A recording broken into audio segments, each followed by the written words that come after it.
Boa noite a todos, mais uma vez. Meu nome é Roberto e o tema de nossa palestra hoje é a porta estreita.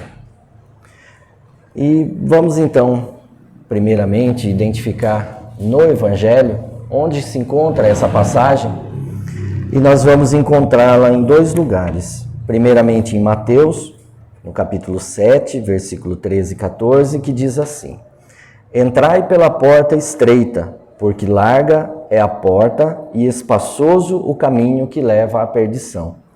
E muitos são os que entram por ela. Que estreita é a porta e apertado o caminho que leva à vida, e quão poucos são os que se acertam com ela.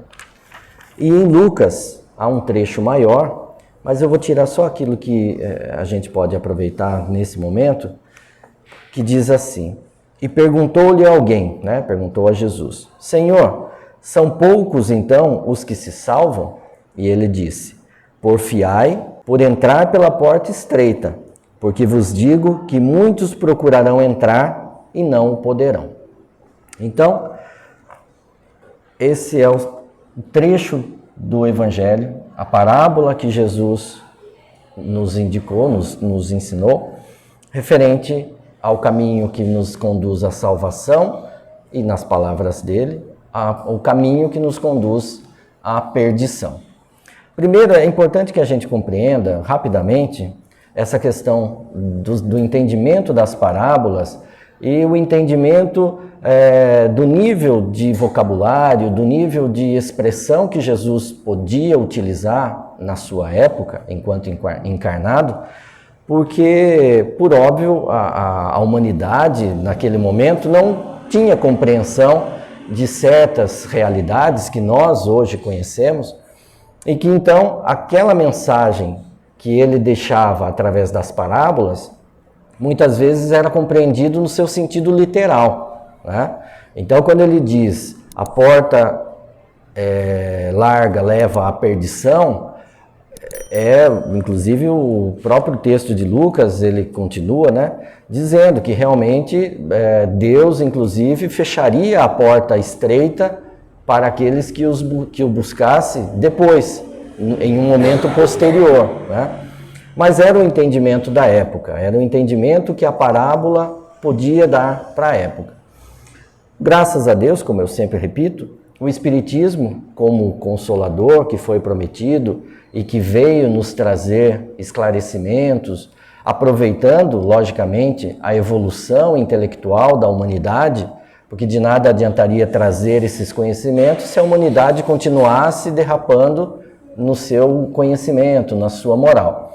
Então, estando um pouco mais adiantada a humanidade, surgiu o Espiritismo, que foi codificado, foi ordenado por Kardec e que hoje nós estamos aqui tentando decifrar, tentando esclarecer os trechos que Jesus nos deixou com base nesses ensinamentos. Então, a gente consegue entender que Deus, sendo soberanamente, absolutamente justo e bom, não poderia dar apenas a uma parte da humanidade a benesse de poder cruzar por uma porta estreita e ser salva, enquanto todo o restante continuaria no engano, no erro, na ignorância. A característica de Deus de ser absolutamente bom, justo e misericordioso permite, através das sucessivas encarnações, que a gente possa sempre ter a oportunidade de corrigir os passos que demos por equívoco. Então, quando a gente, com o olhar do Espiritismo, olha o significado da porta estreita e da porta larga, a gente compreende que a porta estreita são os compromissos que a gente assume a cada encarnação para que a gente possa se sacrificar, para que a gente possa sofrer, doer, vai se machucar, vai ser difícil passar, por isso é estreito, o caminho estreito, mas aquele que se dedica aquele que se empenha em fazer esse caminho, por mais pedregoso que seja, mas faz com resignação, com coragem, faz com determinação, vai chegar do outro lado, como a palavra do Evangelho, para o caminho da vida.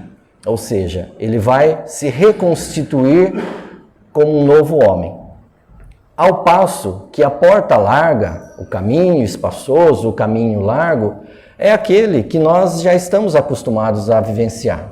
É o caminho da facilidade, é o caminho de fugir dos compromissos, é o caminho da reclamação, é o caminho de colocar a culpa no outro pelas nossas responsabilidades. Esse é o caminho largo. Mas é um caminho que a gente pode trilhar, sim. O livre-arbítrio está aí e nos permite fazer isso. Mas é um caminho que vai fazer, como o texto de Emmanuel nos ensinou, vai fazer com que ao final da jornada a gente olhe para trás e diga: ah, se eu tivesse tempo de fazer tudo de novo. E aí a gente volta para o fim da fila, buscando novamente uma oportunidade de passar pela porta estreita. E é assim que a gente tem feito repetidas vezes durante a nossa existência. E isso falo por mim e por cada um de nós que estamos aqui. Senão não estaríamos encarnados no planeta Terra, que é um planeta de provas e expiações. É um planeta em que intelectualmente a humanidade já demonstrou que avançou e tem avançado cada vez mais.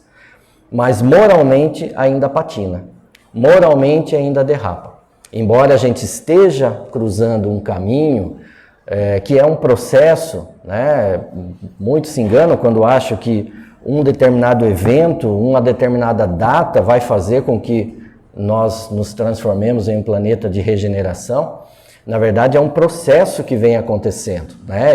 Todos esses eventos que a gente observa ao nosso redor fazem parte desse processo.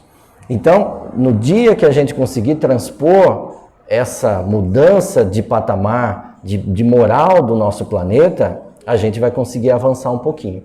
Por hora, a gente tem sim que reconhecer que moralmente a gente patina muitas vezes. E a porta estreita, que é o compromisso que a gente assume antes da encarnação, é a ferramenta para que a gente possa individualmente se melhorar e de indivíduo em indivíduo o coletivo se transforma. Não é de um passo para outro, não é um passe de mágica que vai fazer com que o planeta se melhore. É a soma da moral de cada um que vai fazer com que o clima mental do planeta se transforme.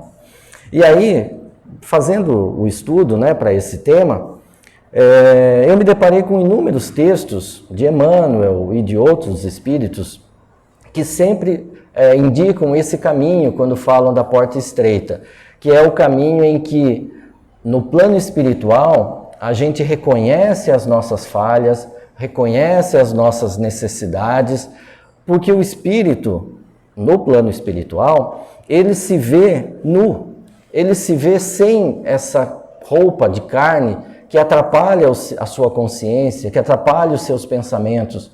Ele consegue se ver e consegue ver aos outros como de fato eles são. E aí é como se você se observasse no espelho e ali conseguisse ver onde estão os problemas que você precisa resolver. E lá você se conscientiza, porque o plano espiritual, os amigos espirituais, e na semana passada eu pude falar sobre o nosso mentor, né, esse companheiro que nos acompanha, esse amigo e tantos outros, eles nos ajudam a olhar, eles nos ajudam a ver esses pontos em que a gente precisa melhorar. E aí, com base nessa visão, com base nessa compreensão, a gente se compromete. A gente se assume o compromisso de transpor a porta estreita. A gente assume o compromisso de modificar o nosso jeito de tratar as pessoas, de ser mais carinhoso, de ser mais generoso, de ser mais paciente, de ser menos arrogante, menos vaidoso, menos egoísta, de querer menos fortuna e mais compartilhar. E a gente assume esses compromissos. É a nossa porta estreita.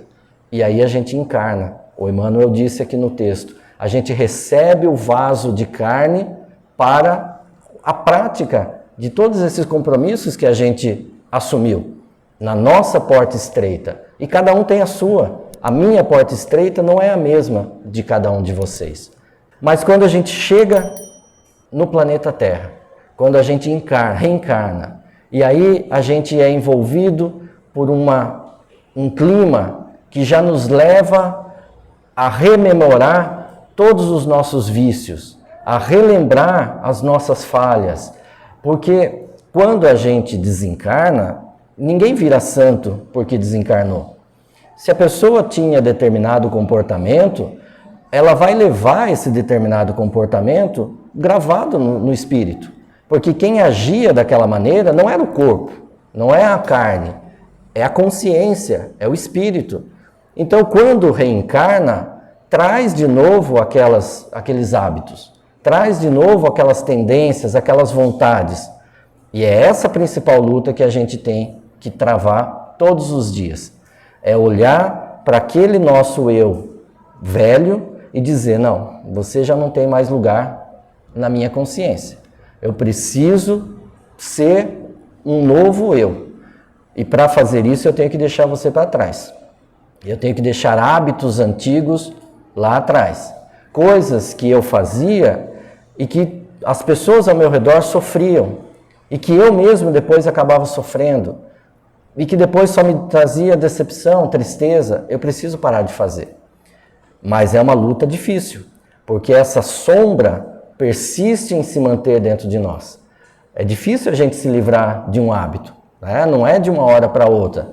Vamos imaginar, não sei se tem alguém aqui que tem esse hábito do cigarro, vou dar esse exemplo. Imagine alguém que por 30, 40 anos fumou e de repente um dia ele vai dormir e fala, não, amanhã eu paro de fumar. A partir de amanhã eu paro de fumar.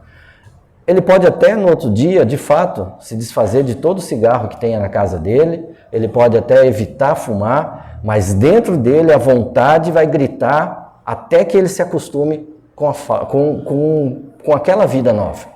E é assim que acontece com a gente. Imaginem séculos e séculos e séculos de hábitos equivocados. Não é de uma encarnação para outra que a gente consegue dizer, eu não vou mais fazer isso. A gente pode tentar, a gente vai se esforçar, a espiritualidade vai colocar meios ao nosso redor, mas dentro de nós haverá uma gritaria para que a gente volte a ser aquele de antes. E vencer a porta estreita é não dar ouvidos a essa gritaria. É dar ouvidos à nossa consciência que quer se modificar. Né? Um dos textos que eu encontrei, eu achei muito interessante, é um texto do espírito do irmão X, Humberto de Campos. E ele está no livro Estante da Vida. Se chama O Compromisso. É um texto longo, eu não vou ler, mas eu vou resumir para vocês para dar esse exemplo. Havia uma necessidade, ele conta, né? Havia uma necessidade de uma reunião mediúnica em uma determinada casa espírita. Então já sabia quem era a pessoa que necessitava, a equipe espiritual já estava pronta para ir até aquela casa espírita auxiliar a pessoa, mas precisava de um médium. Precisava de uma pessoa encarnada que seria o médium para aquelas tarefas. E aí, dois espíritos lá no plano espiritual conversando, falavam, olha, eu não conheço essa pessoa que indicaram que seria um médium. Vamos dar uma olhada na ficha dele aqui no plano espiritual, a ficha das encarnações, e a gente pelo menos se familiariza com a pessoa. E foram ver.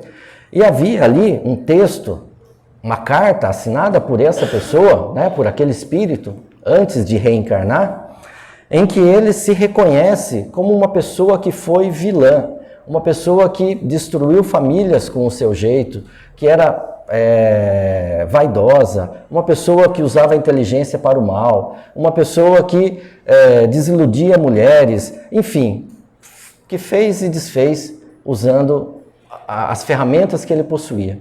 E aí, nessa carta, ele pede, Senhor, permita que eu reencarne num corpo leproso, para que eu possa sentir na pele a dor que eu causei a tanta gente.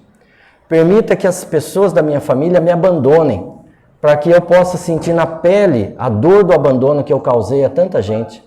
Permita que eu nasça cego, que eu nasça surdo, que eu nasça de repente até com alguma deficiência intelectual, para que eu possa sentir falta de tudo que eu tinha e que eu não dei valor. Mas eu quero reencarnar porque eu preciso no sofrimento passar por tudo isso. É a porta estreita que ele se prescreveu, né? Ele se viu daquele jeito e prescreveu a si mesmo essa porta estreita. Mas aí, logo abaixo, e essa carta fez com que esses dois irmãos do plano espiritual ficassem emocionados, falando: que espírito devotado é esse que vai trabalhar conosco essa noite? Mas logo abaixo havia um comentário dos irmãos do plano superior, dizendo assim: Deus pede misericórdia, Ele não pede sacrifício. Ele não ia permitir que aquele espírito reencarnasse nessas condições que ele achava que era merecedor. E ali estava, então, a sentença. Vai reencarnar numa família tradicional, numa família comum, constituirá esposa, filhos, terá o seu trabalho, não terá nenhum tipo de deficiência física ou problema que o impeça de exercer o seu trabalho. Porém, dos 36 aos 60 anos, ele vai se dedicar ao trabalho numa casa espírita. Ele terá a mediunidade desenvolvida para poder trabalhar. E através do amor, ele vai regenerar tudo aquilo que ele fez de errado em outras encarnações. Ele não precisava nascer com todas aquelas dores. Ele precisava dar amor, trabalhar no amor. Pois bem, no dia e horário marcados, foram à casa espírita e cadê o médium? Conversando ali com a espiritualidade que frequentava a casa, eles disseram: poxa, já faz uns 2 ou 3 anos que ele mal aparece. Ele frequentava, mas mal aparece. Eu falo: poxa, então vamos atrás dele, vamos até a casa dele, de repente a gente consegue auxiliá-lo, fazer ele voltar. E chegando lá estava o bonito, numa espreguiçadeira, lendo o jornal, e em conversas mediúnicas, ele diz: eu me cansei de trabalhar, tanto tempo me dedicando só àquilo, sem nenhum reconhecimento, eu me cansei. Eu precisava de tempo para mim, para minha família, cheguei até a adoecer e eu precisava me recuperar. E aí o texto conclui dizendo: a gente pede cegueira, surdez, problemas mentais, problemas físicos, mas aí a gente se contenta com o pijama, com uma espreguiçadeira, com um bom livro e nada de trabalho. Então, essa é a ideia que a porta estreita e a porta larga precisam nos ensinar. Que quando estávamos no plano espiritual, nós pedimos, nós entendemos a necessidade de passar pela porta estreita, de sofrer aquilo que a gente precisa sofrer para que a gente possa se regenerar, para que a gente possa se transformar em um ser humano melhor. Mas a gente muitas vezes, quando chega aqui, procura pela porta larga, pela facilidade, pela preguiça, pela indisposição de frequentar qualquer religião que seja, ou estudar o evangelho, de praticar a caridade, enfim, a gente se acomoda. A gente se acomoda naquele monte de entulho que a gente traz dentro do nosso coração. E a importância da porta estreita é que a gente faça a limpeza. Na palestra que eu pude dar também a respeito de escândalos, em que há um trecho em que Jesus fala: se a mão que te escandaliza, é preferível que você pegue essa mão e jogue fora do que você... porque você vai entrar no inferno com essa mão, se você continuar com ela. É lógico, é mais uma figura de linguagem. E nós aqui na palestra pudemos esclarecer. Significa o quê? Tudo aquilo que a gente recebeu em uma oportunidade e que não foi bem utilizado e que só serviu para que a gente derrapasse, para que a gente piorasse como ser humano, é tirado de nós. E aí, novas oportunidades aparecem sem aquilo, sem essa ferramenta, sem essa facilidade. E a gente tem que conviver com a dificuldade. Então, o recado que serve para todos nós, e começa daqui, né, de quem fala, porque a orelha mais próxima da minha boca é a minha mesmo, então serve para mim também, serve para todos nós. Quando a gente se deparar com algum momento de reclamação, com algum momento de desânimo, com algum momento de vontade de jogar tudo para o alto, de achar que está tudo errado, é a sua porta estreita. Atravesse com calma, atravesse com confiança, tenha fé em Deus, tenha fé em Jesus, né? Tenha fé em Deus, tenha fé na vida, como diz a música. E a gente consegue atravessar. A nossa existência de 50, 60, 80 anos é isso diante da eternidade. Atravesse essa existência com a dificuldade, passe pela porta estreita, não se sinta tentado a ir pela porta larga, que é mais fácil, que é mais confortável, tem menos espinhos. Se o espinho está no seu caminho, você escolheu, você pediu, você achou que era merecedor. E vamos lembrar do exemplo aqui do nosso amigo. Ele achava que ele tinha que vir um nada, ficar entrevado numa cama, porque aí sim ele ia pagar por todo aquilo que ele fez de mal. Mas Deus não quer sacrifício, Deus quer misericórdia. E Ele só está pedindo para a gente paciência. Essa é a nossa porta estreita. Paciência, fé, confiança, sabe? Ajude o seu próximo, porque dentro da sua dificuldade, pode ter certeza que existem pessoas com mais dificuldade ainda. Observem essas dificuldades e auxiliem. É o amor que vai fazer com que a gente ganhe a chave da porta que a gente está atravessando. Não é sofrer, não é se martirizar, não é o sofrimento físico, mas sim a dedicação no amor. O bem salva qualquer alma que esteja em desequilíbrio. E é esse o recado que o Espiritismo tenta nos passar. É enganoso quando às vezes quem está de fora acha que o Espiritismo prega a lei da ação e reação como se fosse a lei de Talião, olho por olho, dente por dente. Eu matei, eu vou ser morto. Eu traí, eu vou ser traído. Né? Eu estapeei alguém, eu vou receber um tapa. Não é isso. A filosofia do Espiritismo, o ensinamento do Espiritismo é totalmente o contrário. Os Espíritos nos ensinam que se você fez de errado, ame dali para frente, para que você possa recompensar o mal. Não é você fez de errado e sofra o erro de novo, para que aí se equilibrem as coisas. É óbvio que se você não opta por esse caminho que é o amor, a dor vai chegar para te ensinar. Joana de Ângeles, ela classifica bem. É o amor, ação, ou a dor, reparação. Nós é quem escolhemos. Se a gente quer amar para agir no bem, ou se a gente vai esperar sofrer a dor para nos repararmos. Então, a nossa porta estreita tem que ser olhada com esse olhar de que é a oportunidade de Deus para que a gente possa se melhorar. E a gente se abraçar nisso. E a gente se sentir feliz com isso. Dar graças a Deus, porque, embora o problema exista, a força para enfrentá-lo também existe. E Deus nos dá toda a companhia espiritual, a começar pelo nosso mentor, lembre da palestra da semana passada, a começar por ele, que nos apoia, que nos incentiva, que nos ajuda nos momentos de dificuldade. Tá? Muito obrigado mais uma vez pela paciência de vocês. Espero que tenha sido proveitoso. Obrigado.